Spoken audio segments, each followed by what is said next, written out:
Hi, and welcome to the She Geeks Out podcast, where we geek out about workplace inclusion and talk with brilliant humans doing great work, making the world a better and brighter place. I'm Felicia. And I'm Rachel, and we are so excited to welcome the brilliant and bold Catherine Bracy to the podcast. Catherine is a longtime tech equity advocate, the co-founder and CEO of TechEquity Collaborative, and now she is the fancy author of her powerful new book, World Eaters. Highly recommend, 5 stars, absolutely should read it.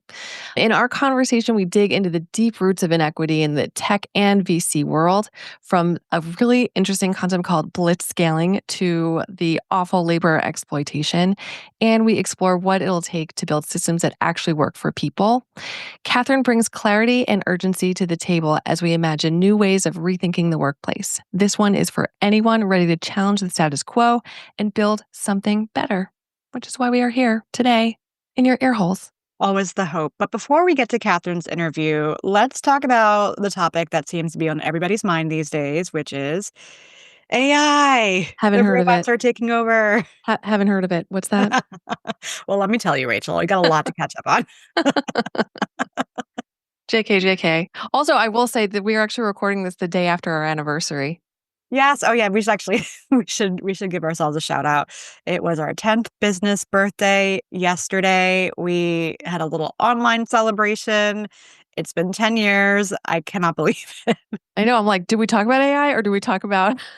Yeah, actually, well, I mean, we could talk about both, but maybe we should take a moment just to appreciate 10 years of whatever we've been doing.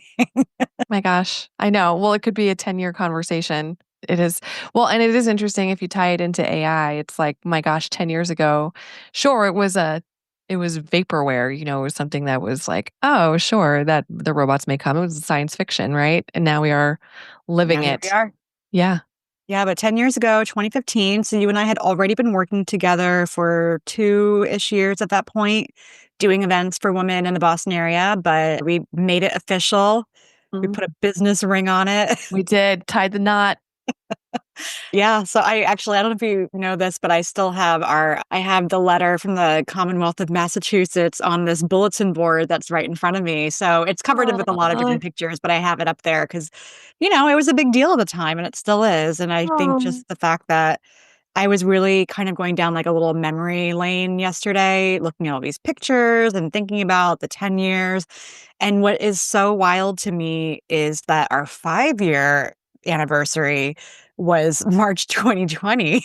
Oh my gosh. Seems like it was yesterday. So I don't understand how that maths, but that's apparently how that worked out. Wait, So. I don't like this trajectory. So what we're saying is that in 5 years, in 5 years, we're going to be like android hybrid robot people. The aliens will have 100% come down by then. So. The Terminator will be here. It'll just be full apocalypse. And we'll still be working on workplace inclusion. Yes. It'll just be people and robots.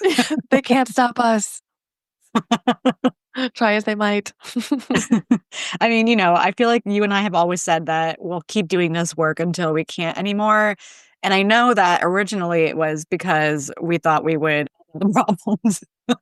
Now that doesn't look, I don't know, we'll see what happens. But, we're still here, which I think is a big accomplishment in and of itself. Yeah. It is a very interesting time. There's such a confluence of things that are happening, whether it's the workplace or the world. And, we've always said this about the reason why we focus on the workplace is because that's where so many of us spend our waking hours. So it's, ultimately it's about like helping people during the times when they are, most conscious and have an experience that maybe isn't terrible. So that's always kind of been our goal, is to how can we make things better. And to go into AI, it's been interesting because we both have been using it, and there are certainly a lot of ethical concerns which we can spend hours talking about, and there's a lot of good stuff, and then it's just the question of where's it all going to land and how does it play into everything else that we're doing. Yeah, it is interesting because I think that a lot of the criticism comes from the speed at which this has been unleashed upon us. And that criticism is tied to sort of the ethical considerations around, we haven't really thought about what does it mean to really use this kind of technology and have it take over. And like you said, we could spend hours on this, and maybe we should just have a whole separate episode just on AI. But briefly, everything from replacing jobs to climate issues around how much energy and water it takes to actually answer our chat GPT dumb questions that we're asking it. I saw someone on social media this morning saying that they saw an influencer went to a popular restaurant and used chat GPT to ask what they should order off the menu. I don't think Ugh. that's the best use of chat GPT. Just that's my personal 2 cents. But people are using it in all different ways. And we use it, as you say, and we should talk more about how we use it. But, also there's the concerns around piracy and copyright violations, especially for artists. And there's recently been stuff around authors. I forget which company, but some company put out basically like a list where you can go and you can search and see if you're a published author. You can see if your books were used to train AI for Meta specifically. And that's been a huge issue in the book publishing world. Studio Ghibli, just today, it came out that ChatGPT basically like illegally stole all their movies and had been using that to train their AI for image creation. But on the flip side, there's a lot of really good uses for it. And I think we use it hopefully more for good than for evil. But how are you using it, Rachel? A lot of ways. I use it as a thought partner in thinking about when I have lots of ideas, as Felicia, you know very much, I all the time. So I like to explore them, and especially in this time that we are in now, thinking about how the work is evolving, it's really nice to have kind of a thought partner to sort of explore different aspects of the work. So that's probably primarily how I'm using it, along with like sort of fleshing out some ideas.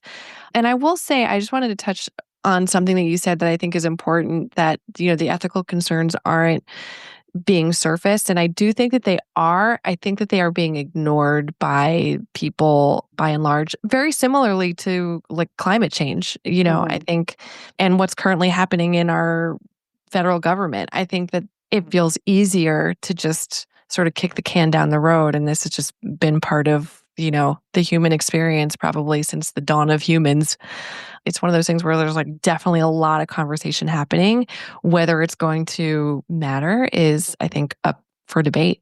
Yeah. And, to that point, I also, obviously, we're, in alignment and agreement, but I think it's being ignored by the people who are in charge of pushing this technology forward, who surprisingly or unsurprisingly tend to be rich white men.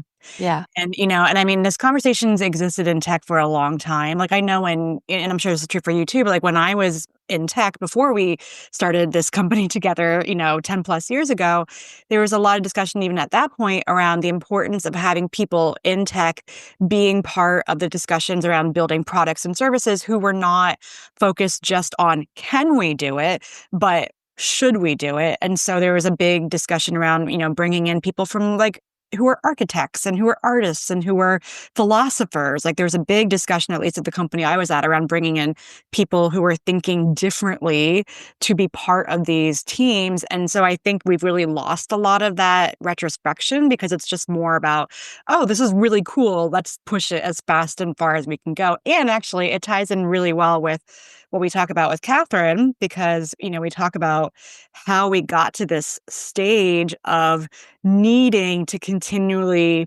build and build and grow and that whole sort of space in the VC era, especially. It's interesting because it's absolutely being pushed by the people who are in charge, and it's being used by everyone, including Mhm. us, right? Yes. So it's like I think about it the same way I think about, Amazon. We know that Amazon is really problematic in a lot of ways, and it is a hard thing to break. And so the question is when does this become no longer sustainable? Is this sustainable? I mean, I could definitely argue that it's not. Yeah. And, the other thing, just to kind of throw out there, again, I really am like, oh gosh, we should just really spend a whole other hour at some point on this. But the other consideration too is that, not everyone actually is using this tool. And I know people in my life who are younger than I am, who do not understand ChatGPT or AI, who aren't using it and who are confused by it. I will say, I think you're probably a much more robust user than I am. And I think I use it fairly regularly. I use it for data synthesis, for, again, that thought partnership. When I'm creating content, I use it to help me flesh out like an outline to make sure that I'm thinking about how to structure things. So I have found it really helpful from that standpoint. But I know a lot of people in my life who, in all ages are like, I don't get it. I don't want to get it.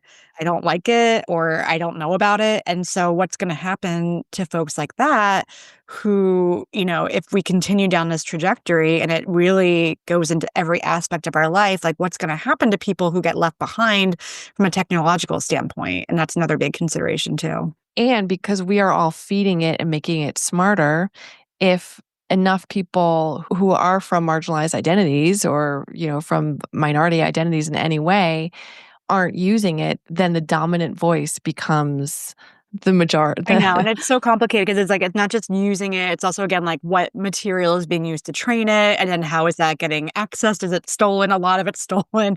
And, in the artist community, which I'm very involved as well, there's a whole discussion around the whole point of AI and technology should be to do the stupid stuff that nobody wants to do so that we can actually create art and music and writing and all the good culture stuff. But what we're seeing is that the robots are creating all the fun stuff and we're the humans are stuck with the grunt work.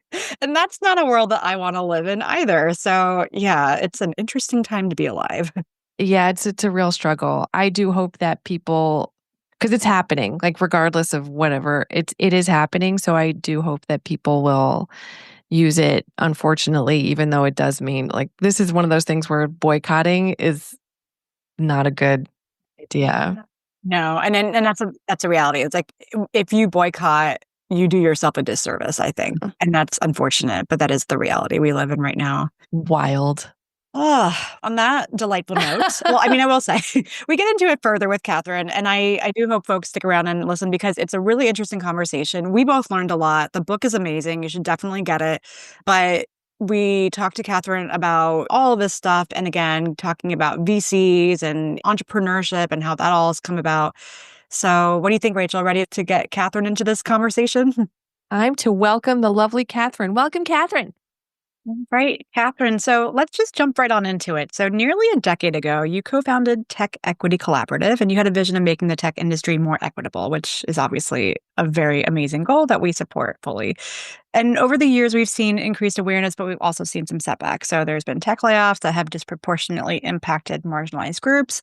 There's the ongoing housing crises and labor precarity. So just looking back at all of this, do you feel like has there been progress towards equity? Has it met any of your initial hopes? What has that looked like for you looking back?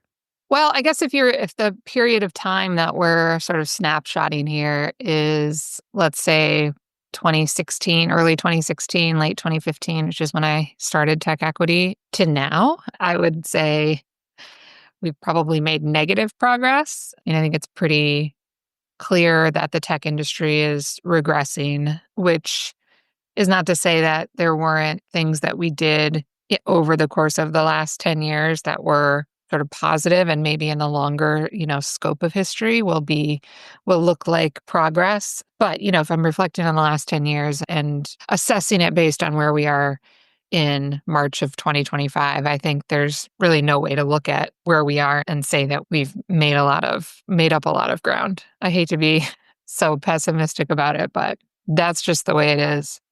Yeah, and I think beyond that, I just wonder if there's I know March 2025 is kind of wild. Seeing and with the inauguration, having all the oligarchy up there during the inauguration definitely sends a message.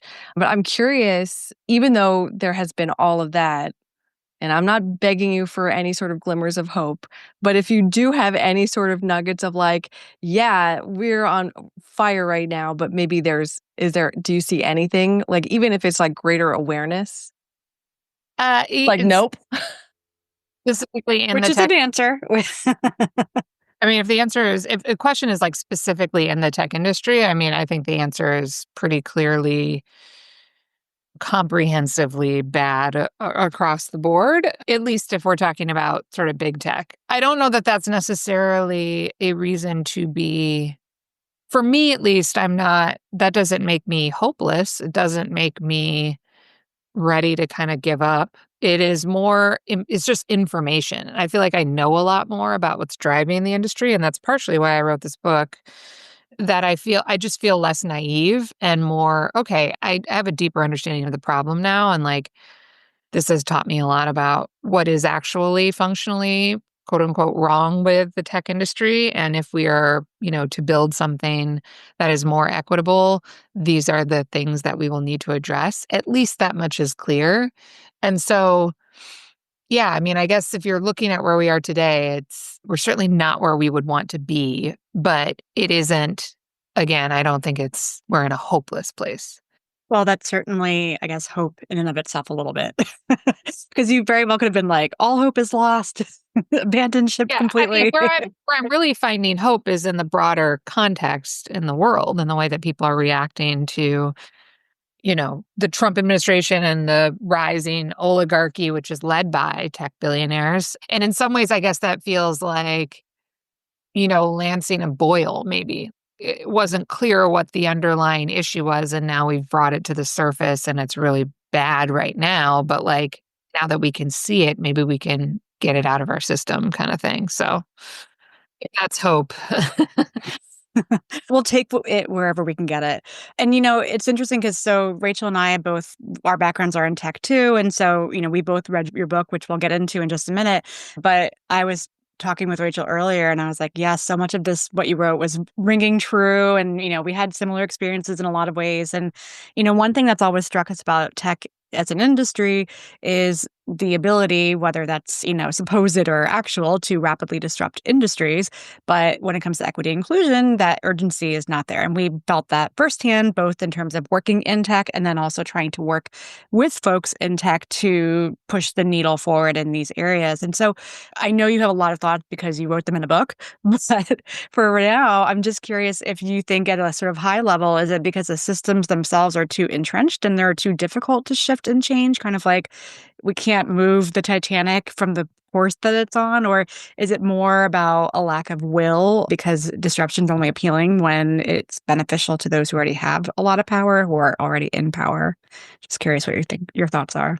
Yeah, I mean, I guess the disruption narrative is compelling. It also comes from this place of Silicon Valley and VCs really needing to create this hype machine. A lot of what venture capital is marketing, right? You're talking about companies that don't have a track record yet, maybe don't have a product, but those companies are trying to raise a lot of money by telling a story about what the future may look like if they were able to build out their companies, if their companies were successful. And so it's sort of like an intrinsic trait, and it attracts people who are really good. Obviously, the natural selection of the industry is going to select for people who are really good at telling stories. Some of them are actually fraudsters, but it also, I mean, so it makes sense that this sort of narrative about Silicon Valley is deeply entrenched in us and is very compelling and attractive. And that disruption narrative, I think, is very compelling and attractive.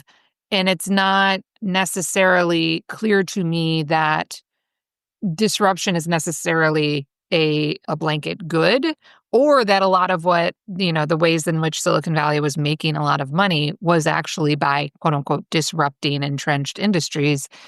I guess I will sort of challenge the premise of disruption as a concept fundamentally, but that's sort of a longer answer. In terms of like whether disrupting, quote unquote, entrenched bias in the labor markets is something that they just didn't care about, or, I mean, I think ultimately, yes. Not that they necessarily were actively hostile to EI, at least 10, 15 years ago, but it just wasn't the focus of growing a venture-backed company is to just look at the product and the market. It's like blinders on, narrowly interested in taking as much market, share as you can as quickly as possible, right? And so anything that's going to slow that down is a bad thing.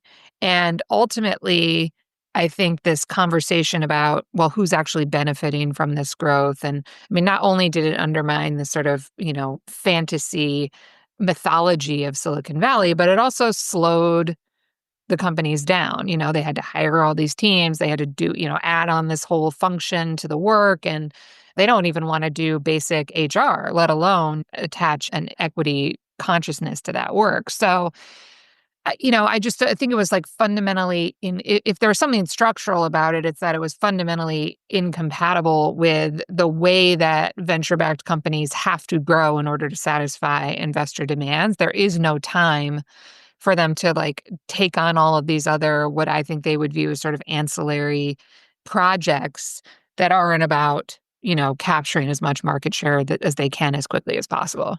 Yeah, Catherine, I have to say, I mean, this book, like Felicia said before, it really resonated with us really deeply. I mean, we sort of came up in that era in the Boston area where, VC was everything. There was like a little talk of like angel investing and here and there. We were certainly called a lifestyle brand, like the whole pejorative and everything, and definitely being treated that way. So just want you to know, we absolutely can relate to everything that you are saying.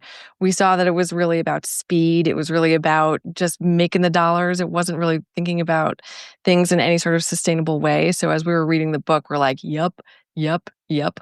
And so I'm curious, as we were reading the book, we're getting a lot out of it and a lot of validation.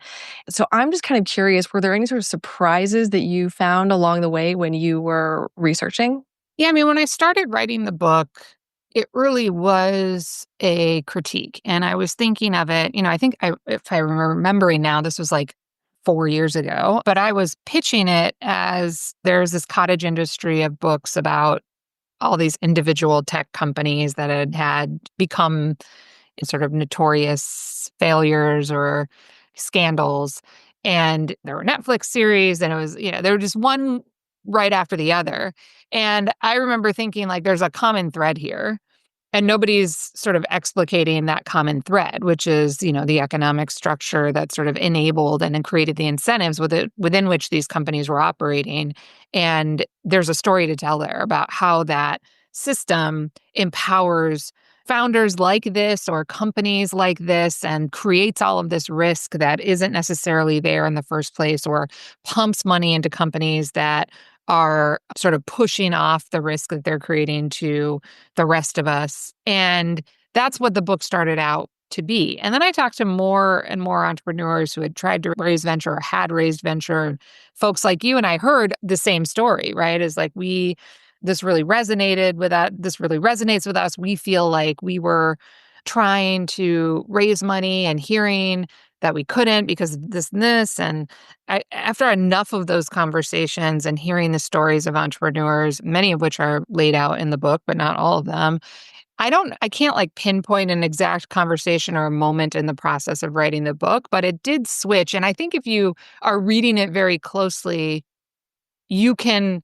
pick out this narrative arc where the book sort of starts with a much more critical lens and then ends on a much more sort of hopeful, I think, empathetic note, I would say. And that's because I had all these conversations that informed this opinion that I grew to develop, that was the challenges that VC is creating for society are not in the companies that they are funding, it's in the companies that they aren't funding, or it's in the companies that they shouldn't be funding, that are not built to actually reach venture scale, and that are great businesses. And they're not, I think I get put in the bucket of like social impact. They're not social impact companies. They're just normal businesses with a smaller organic market opportunity. And they are either forced to try to be a grand slam when they're actually just a double or a triple, or they're not funded at all. And that dynamic is actually what's really harmful to the economy. Not so much the money, and I mean, this is harmful, but like not so much the money that goes into Theranos or WeWork or FTX or whatever. It's the money that doesn't go into really good businesses that could be addressing things like the housing crisis or the climate crisis, or just like creating wealth and opportunity for a more diverse set of founders. So yeah, I mean, it was sort of a shift in my thinking over the course of my time writing the book, but I couldn't like pinpoint for you one story where it came together in my mind. Well, it sounds like you had a lot of different stories and conversations and, a lot of work went into this book. So that makes a ton of sense as far as there wasn't necessarily like that aha moment or that one person. But yeah, as Rachel said, it really rang so true for us because again, we were coming up in that time frame. We dipped our toe very briefly into the world of VC and we're told categorically, we don't want you. And this is not the kind of business that will ever fund. And we're like, When was this? this was well, it's actually Probably 2016, I want to say. 2016, yeah, Yeah. 2015, We 2016-ish. were, yeah, we were squarely women in tech group. We were running a lot of events. We were really popular in Boston. We had 3 events a month. We had all the corporate sponsors out years of it. And I would say the only people that I know that got funding for what we do is probably Power to Fly. They Yeah. because they had an app Yeah, it was all about, do you have a tool or a product? platform. I don't even know if you remember this, Rachel, but I got into some, it was like a pitch competition or a pitch invitation pitch thing, which the New England Venture Capital Association had been hosting. And it was such a waste of time for everybody involved because no one there wanted to talk to me.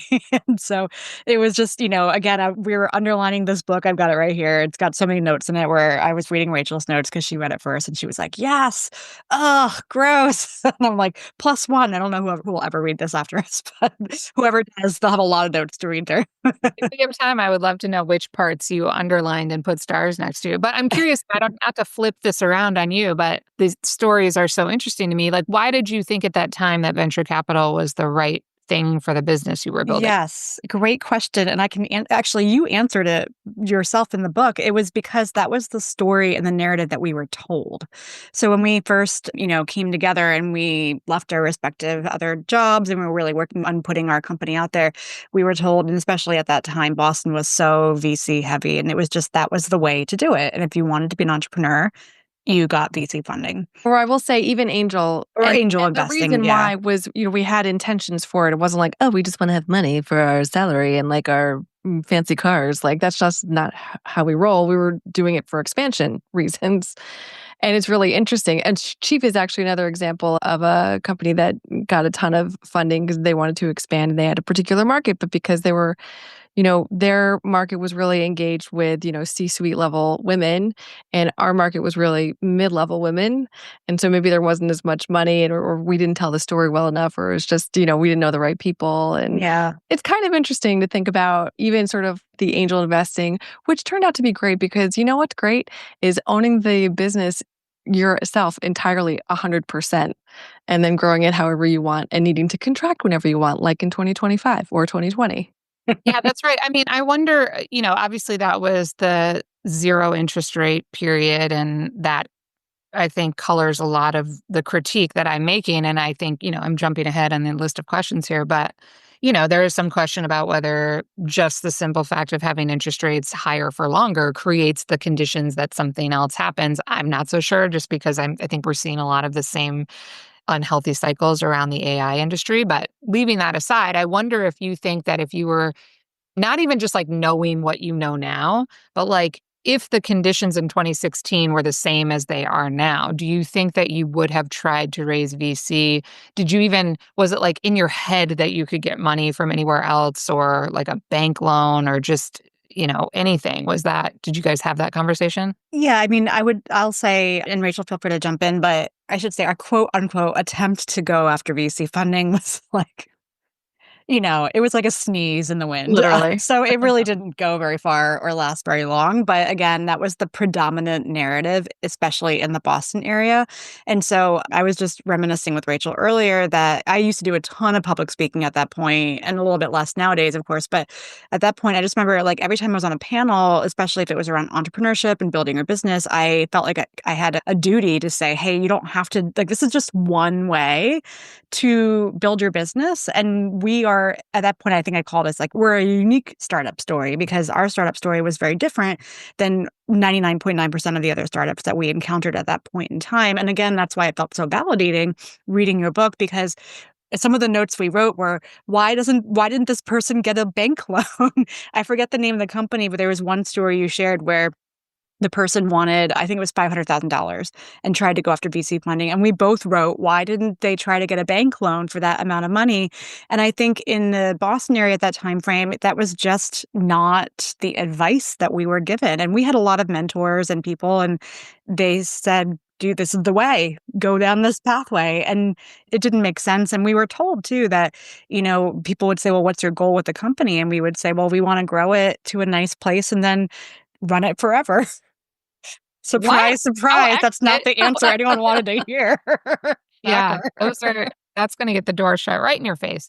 Well, I mean, I think there's 2 things going on here. I mean, first of all, like, it's very hard for an unproven startup to get a bank loan, so I think that's one reason, and obviously, I think that, that was the gap that venture capital was invented to fill, right? Is for startups who are doing something risky, usually a new technology, that don't have a track record, that are trying to commercialize something. It's not clear whether it's going to work or not. A bank is not going to take that bet, or they're going to take it at a very high interest rate that puts a lot of baggage on this small little company. And so there is a need for this type of financing. And that is something that I try to make clear in the book, that I don't think, my hope is not that we like ban venture capital or whatever. It's that venture capital, as the traditional definition of venture capital, in seeking these power law returns, that it goes back to doing what it was meant to do when it was invented, which is to find those breakthrough technologies and not to just chase every startup that they could force into a winning lottery ticket. But then the other thing I think is going on is like, and maybe you guys were conscious of this at the time, maybe you weren't, but looking back, I think it's pretty clear now that like it wasn't just the signals from your advisors who were telling you this is the way to do it. It was also a sense of like the culture you're in and like, what does it mean to be a successful entrepreneur? And, you feeling like you have to justify yourself if if you can't raise VC, that's a signal that you're not a successful entrepreneur. It has nothing to do with the actual business that you're building. And that became, I think, super ingrained and super unhealthy in the larger sort of culture around entrepreneurship. And that is also, I think, an outgrowth of the sort of hype machine, the marketing around Silicon Valley. Well, speaking of the power law model, and actually, I know we sent you a list of questions, but one of them wasn't specifically to describe what a power law model is, but there might be people who don't know what it is because they haven't read your lovely book yet. So I was wondering if you could talk a little bit about that. And to your point around how the industry is, how could you see it potentially shifting? What do you think it could take to actually shift the industry so it could be more sustainable? Yeah. Yeah. So I guess going back to that history, I said that the VC model came out of this, solving this problem of needing to bring capital into riskier startups in like the middle of the 20th century. It was post-war era where there were a lot of new technologies that had been invented, but it wasn't clear how to commercialize them. And this group of kind of civic and business leaders recognizing this problem, which was also tied to a need to like show that capitalism was a better system to create, strong societies than communism was, they looked at some models that had been used in other industries and kind of came around to one that was used in the whaling sector at the end of the 1800s, which, also a very risky industry, where they had agents that came together and sort of collected investment from the money holders, the wealth holders. And then these agents became sort of experts about which captains they should give the money to and invest in certain ventures that these ship captains were going to go off and do. And then that way that the risk was sort of spread across multiple different ventures instead of just putting your money on one ticket. And that model obviously is what the venture model came to be, is putting all of these companies into a portfolio, spreading the risk around. And the idea is that these are high risk, high reward opportunities so that a small number of them will pay off very big. A larger number of them will sort of fail or not return anything. That small number of huge returners will more than make up for the larger number of failures. And that, when you plot it on a graph, looks like a hockey stick up to the right. That is called a power law, right? So that concept that you're going to have these sort of couple of huge grand slams that are going to hit it really big, that will more than make up for the ones that don't, is the sort of fundamental principle that VC is built on. And that was a hypothesis when it started in the middle of the 20th century. They didn't know that was actually going to work. It turned out it did work. And when it did work, and then a few of the early firms sort of replicated it, it blew up, right? It has become, I would say, not just a observation of what happens, what your portfolio will look like after you invest in companies that are producing breakthrough technologies. It has become a thing that is the point in and of itself, right? So investors are chasing the financial return and not the breakthrough technology. And so everything becomes about how do you sort of shove every company in to fit that power law curve rather than like looking at companies that could be really breakthrough technologies and letting the chips fall where they may. And I think that has created most of the harms that we see in the industry today. And the book sort of lays out how that all plays out for everyday people. Yeah. Oof. Well, to jump into another kind of topic, you also talk in the book about this concept of blitzscaling, which is where companies are rapidly growing at all costs. And then there's a lot of harm that this approach can entail as well. And, we're really, I think, now seeing this reverse blitzscaling sort of approach in government where all these structures and institutions are just being gutted and ripped apart without any real plan, it seems, for what's going to come next. And so, given where we are today in March 2025, what thoughts do you have around ways we might be able to come together, which would be sort of like cross industry, so across business, policy, different communities? How can we address this and build something more sustainable, whether that's specifically in the VC space or more broadly speaking? Yeah, well, there's a lot to say here. So, I mean, first I'll start with blitzscaling. I mean, going back to what I just said about if VCs are trying to fit all their companies into this power law model, what exactly are they asking them to do in order to create that return? And I think blitzscaling is just one of them. It's a very evocative methodology, but it's the basics that all of the VC playbooks have, which is you need to try to grab as much market share as quickly as you can and do whatever you can to get there. Anything goes. And as long as the ends justify the means kind of thing, as long as you get to a place where you have huge market share, then anything you did to get there is fine. And obviously, it is named after a Nazi military strategy, which I think Reid Hoffman probably regrets at this point. But it tells you pretty much all you need to know about how these companies are forced to behave. It has been very successful at making some people a lot of money. One thing, and I'm going to kind of ramble on because I feel like there are about Ramble away. Please. several different topics to get back to the actual question you asked, but interrupt me and reel me back in if I don't get there.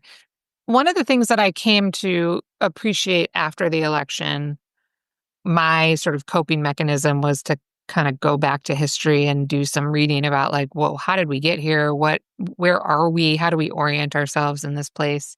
And I did a lot of reading about, the 90s and the deregulatory era and NAFTA. And it became clear to me was that the rise of Silicon Valley and especially the practice of venture capital was sort of the perfect model or, practical application of late stage American capitalism, sort of the neoliberal economic era, where the idea was just government's role was to facilitate the private sector to make as much money as possible.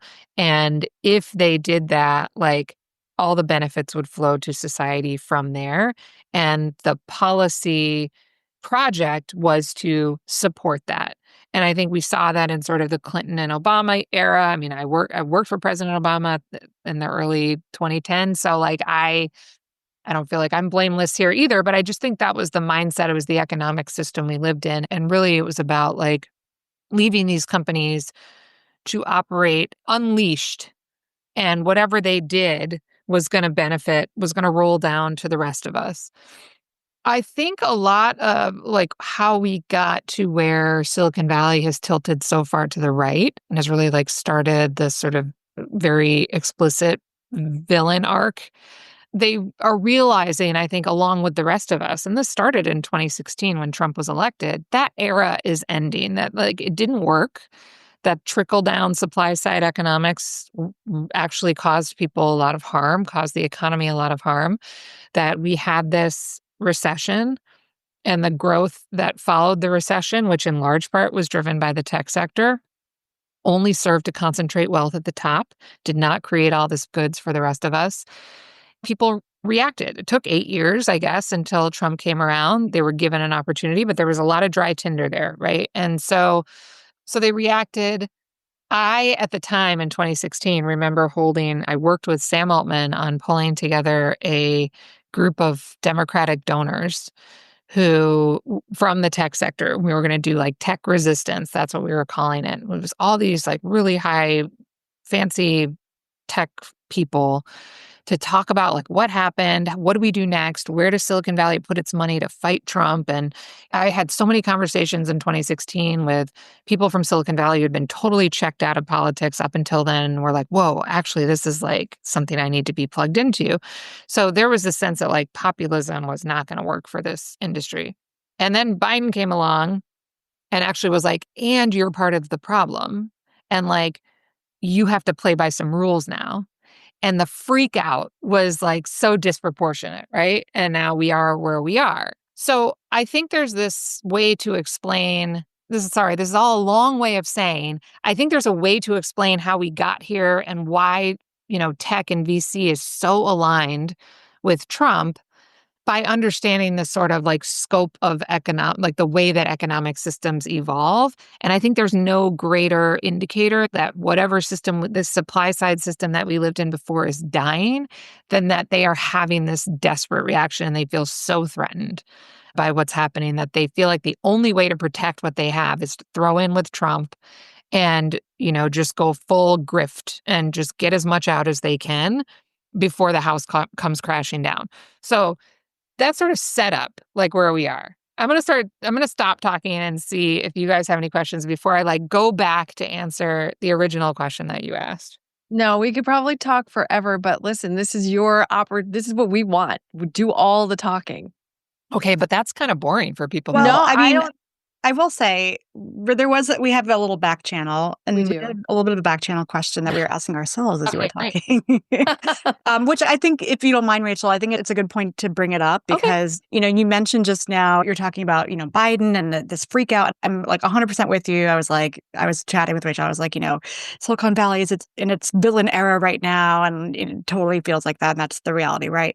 And so, I'm thinking, and we were thinking too about some other things like, for example, Black Lives Matter, the war on like critical race theory and the Me Too movement. And, again, in the time period that we're talking about, that encompasses a lot of this. And especially for VCs, I'm thinking of the Me Too movement, which was, at least in Boston, there was such an uproar about it. And everyone was like, oh my God, we have to figure this out. And there were all these panels that were being convened and then really not much change. And so I'm just wondering out loud if you think that some of those, like, I guess, movements, for lack of a better way of putting them, categorizing them, were they like sort of chipping away at this house of cards? And then really kind of the last piece was with the government and Biden? Or like, I'm just curious how you think it all kind of fits together there. yeah, I mean, I think that is going back to where we started this conversation. Like, if you expand the scope beyond tech about where I see hope and like what I'm taking from like us being in a very bad place in the tech industry right now is not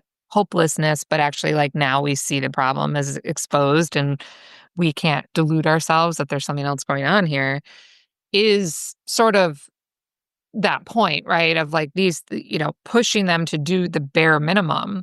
Anything that threatens their ability to sort of be the biggest company or make the most money is existential and is worth them sort of going nuclear on, I think. So, I'd put that in the same bucket. If you think about the things that the Biden administration wanted to do or was asking them to do, it wasn't any worse than like what Trump has proposed, right? And I don't think I think if you look at, I guess, I don't know how the policy is playing out right now, but like he hasn't brought people into his administration to run places like the FTC or, the antitrust section of the Justice Department that are against all of the stuff that Biden was doing in the first place. Like a lot of that stuff seems like it is going to continue and go forward.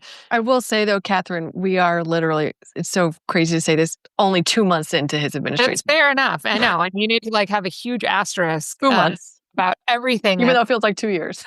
Yeah. One thing we haven't talked about here, like we're talking about all the economics of it. I do think there's sort of the cultural piece of it too. And like one of the things that Mark Andreessen said after the election when he was talking about why he's decided he wants to be full MAGA now is it wasn't just that like he felt like he called it the deal, that like we had reneged on the deal and that Biden, was the Clinton and Obama had told him he can do whatever he wants and make all this money and that'd be great. And now Biden is saying that's not true. An important element of that deal was also that we would call them heroes and think of them as like great men of history and benevolent titans, I guess. Now they don't have that, right? We're not calling them heroes. And I think a lot can be explained by the fact that like any sort of critique of the business practice or the money or whatever was seen as an attack on them personally. They took it very personally. And so I think a lot of the diversity stuff, they took very personally. They're so emotional, Catherine. No, I know. They shouldn't be trusted to run anything. Seriously. Yeah. So, I mean, I think a lot of this is just identitarian and anything that it's not even just about threatening the business, but like threatening the business, their identity is so tied to how well the business does. If you threaten that, you're sort of going at the core of who they are, and they would rather take down American democracy than go to therapy. So that's I'm just like, this is where we are today. It's so wild. Like, I'd literally rather be an evil demon villain for all of eternity than do the right thing. Right, exactly. I'd rather have my name written in the history books as second only to Hitler, than like take 1 minute to reflect on my own behavior. Yeah. I feel like I don't even know where we are at this point. That is so helpful. Thank you. Yes. I want to know, so how can we address this? Yeah. This is where it gets a little bit out of my realm. And now I'm just talking not as somebody who wrote a book or runs TechEquity. It was like a citizen myself. And I think the key is like, I see a lot of people, it's like not cool to be earnest right now. Like it feels a little bit like cynicism is en vogue. And I would really implore people to reject that thinking. I was in Russia in 2010, which was like a solid 10 years into Putin's sort of reign, I guess. And I remember feeling really depressed about just the sense that everybody had kind of given up. It was you could feel the cynicism was palpable. Everybody had kind of given up. It was all, what can I get for myself? There was no real sense of there being a civic project at all. And it wasn't, I think cynicism is like this, it's so corrosive. And what I fear is that's what's taking root right now with us. I think we have there's a few benefits, I think, or things working in our favor. One of them is actually that the Trump administration is moving so fast and being so obvious about what they're doing. They have no impulse control. And so they'll do the worst. They can't help themselves. And so I think it makes it easier to get people like their attention focused. And I think we're starting to see that shift. People are waking up. But if if you feel the urge to say, well, it's not going to make any difference, or like they're going to get away with it anyway, so we might as well just not, or, I'm sure that nobody who listens to your podcast would obey in advance. But if you were thinking about like self-censoring, don't do it. There's all these things that I think we can do in our own lives that just don't let the rot take root in your own consciousness. That's the thing I would say. Don't censor yourself. Don't tell yourself no before. That's part of what they're trying to get us to do, is overwhelm us and turn us inside. So I'm going to my Tesla protests. I do be visible, organize a, town hall, or go to the town hall in your community, say the earnest thing on the internet. Don't be part of the like cynical problem. I think that's probably the easiest thing for individual citizens to do. That's the only way we're going to get out of this. I don't trust leaders. We shouldn't trust any leaders to do this. It's going to take like a mass mobilization effort at this point, I believe. And so, yeah, I mean, all I can say is wherever you are in your community, don't let cynicism grind you down. Oh, I'm gonna have a cry. This is exactly what Felicia and I talk about all the time. Community is so important, and leaning on others for support when you're feeling low, you sort of be buoyed by other people who are ready. So thank you for sharing that. I think that's absolutely the right attitude. And I think if you're looking for it, there's so many places where you can see this hope taking root. And I keep like a mental list of all of the reasons that we should be hopeful. And I feel like if there ever was a time for the audacity of hope, it is right now. Well said. Well said. Well, time is flying by. And honestly, Catherine, I feel like we could probably talk with you for like 4 hours on all of these topics. But I really did want to get to one of, something that people aren't talking a lot about these days, which is AI. You may have heard of it. Obviously, there's been this massive shift. We're seeing it in real time. I mean, wow, what a time to be alive. It's kind of wild right now. And so I'm just curious how quickly it's advancing. Automation, it is already starting to replace jobs. Gig work has sort of become more of the default. You certainly talked about it in the book. The people who aren't the 1%, the workers, the small business owners, the managers, I'm curious what you think they should be thinking about, what we should be thinking about right now to navigate these changes in a way that makes it feel like, because it does feel like it's so out of our control. Are there ways that we can sort of not just survive, but maybe build something a little bit better in this wild world that we are living in?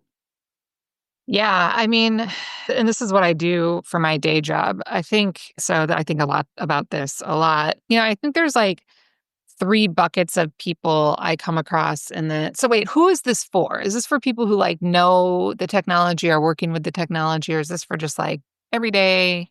It could be both. I think it's for people. I'm thinking about it specifically from the labor standpoint. I know that your focus is like labor and housing. So I'm thinking about it from like the labor market standpoint. So, but that could be either anybody who's sort of like in the workforce or even small business owners who maybe are just thinking about how this will impact their work. There's a couple ways to slice this. So the first way I'm going to say it are like workers who have agency in the way that they go about doing their work, and workers who do not. And then the other sort of the type of worker we think about here is like, or the way AI is affecting work. One is AI coming into the workplace. So tools that we use in our job or that are used on us. And then there are the workers who actually power the technology. There are different challenges on each of those. So, and those are the two buckets of work that we do. I mean, the AI workers in the AI supply chain, and then AI in the workplace. I think for, your listeners, this question of like, do I have agency over the technology, or does the technology have agency over me, is the big divide, right? So for somebody like me, I'm assuming you guys, I see all of the possibilities that AI could bring to my work. If I never have to write another grant report, if I never have to build another PowerPoint deck, if I had a really good AI research agent while I was writing this book would be 50% better than it is, right? Because like the amount of time of just like searching the internet for stuff that I needed or crunching the data, I only had so much time. I was writing this on the side. Could have been a way better book. Endless possibilities for people like us. For those who don't have agency over how the technology is used on them, they're usually lower wage workers. They're in a more precarious financial situation.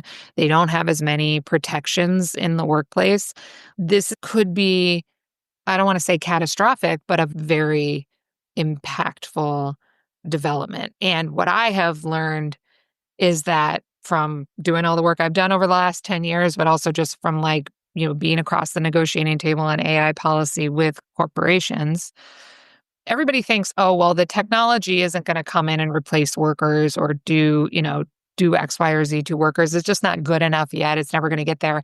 The technology does not have to be as good as a human worker for companies to replace human workers with the technology. I think a lot about the new app that CVS makes you download in order to open the cases in the, everything is behind plexiglass. And it used to be like press the button and somebody would have to come over and open the case. And that was already annoying enough.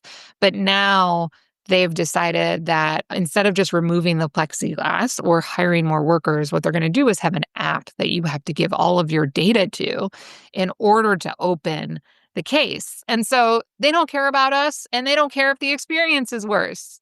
They know that like you're willing to put up with a little bit less. And if they can increase their margins, they will replace. So the technology does not have to be that good for it to start really disrupting the labor force. And I think that is already happening. And I am extremely worried at how little attention is being paid to that, even from people on the left who work on tech policy or in labor who want to like shit all over the AI companies about like, this isn't that good. And they're just hype and all of that. Like, maybe, I don't think any of us know. None of us can actually say, including the companies, including the advocates, where this is going. But again, we don't need to know where it's going to know that they will use this technology to exploit workers. And we are not on top of it. We are not on top of it. So that is something that is very concerning to me now. And that divide of like workers who have control and agency over the technology and workers who don't is going to get much more stark. Some of those workers are workers, going back to where we started, in the tech sector who thought they were workers who had agency over their own jobs. And it turns out, I think they're learning a lesson now that they don't. They are actually just workers like the rest of us. And that may be the most positive development of the last 10 years. Like I said, I mean, I think that we are now seeing what is actually going on, and workers in tech are now seeing what is actually going on. And for them to sort of internalize that could be a very powerful shift in the industry overall. I would love to add to that if that's okay. Thank you so much for sharing that because I'm like nodding aggressively. So, a couple of things. One is, so my husband works for a very large tech company in the Bay Area, and he recently did a video because he's someone who gets on the video and he does a thing. And I swear I was like, oh, he is 100% going to be an avatar for the rest of humanity. Like, he's now videoed himself into like being a robot, a virtual robot. So that's wild. And someone asked like, well, surely they can't just take your thing. It's like, absolutely they can. I'm sure that whatever he signed, he's a work for hire. So For sure. yeah. So this is his new reality. And I really, really, really love what you just said about how the tech workers are waking up to the reality that they are workers, that they are really just workers. And I've had this analogy that I've talked with Felicia and others about that I think about a lot of times. And I feel like we're living in this world where it's like, you've got sort of, if you think about like the monarchy, when you're watching The Great or whatever, these shows. So you're seeing like the kings and queens and they're lovely. And then you see the court, right? Which I feel like that's always been like the knowledge workers, the court, right? We've been holding, and then you have everyone else, right? The court has always been in alignment with the monarchy, right? Because they don't want to be a part of, they want to keep what's theirs. And I feel like that facade of, oh, we're just like the kings and queens is like, no, we're not actually. We're way closer to this other side.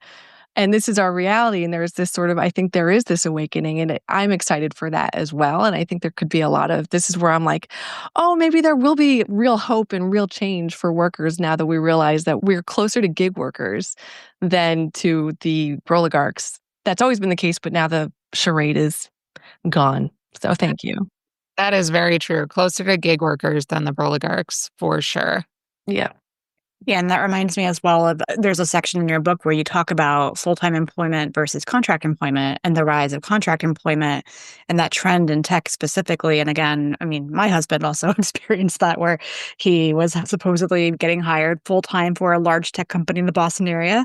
And then at the very last minute, they're like, oh, never mind, your contract, maybe we'll convert you. And then they never did. And that's a whole other story for another time. But we have limited time together. So what I would love to just maybe start to close this out with is more of a visioning question. So, given everything that we've just shared and all the research and your work and all the stuff that we didn't even get into in terms of your background and your experiences, what do you think the American workplace or the workforce or work in general is going to look like in 10 years, especially if we could think of it through the lens of hope as opposed to being super cynical about it, which I know is probably really hard to do right now.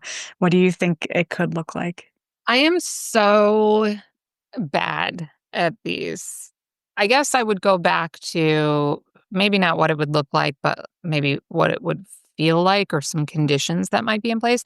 I will say I am very excited about AI. And like I said, for my own work, and I would love to see the conditions in place for the labor force overall to have the psychological safety to use their imaginations in that way, to think about all of the ways that AI could enhance their lives or their work or make them more productive or more whole people or give them more dignity and space to do what only humans can do.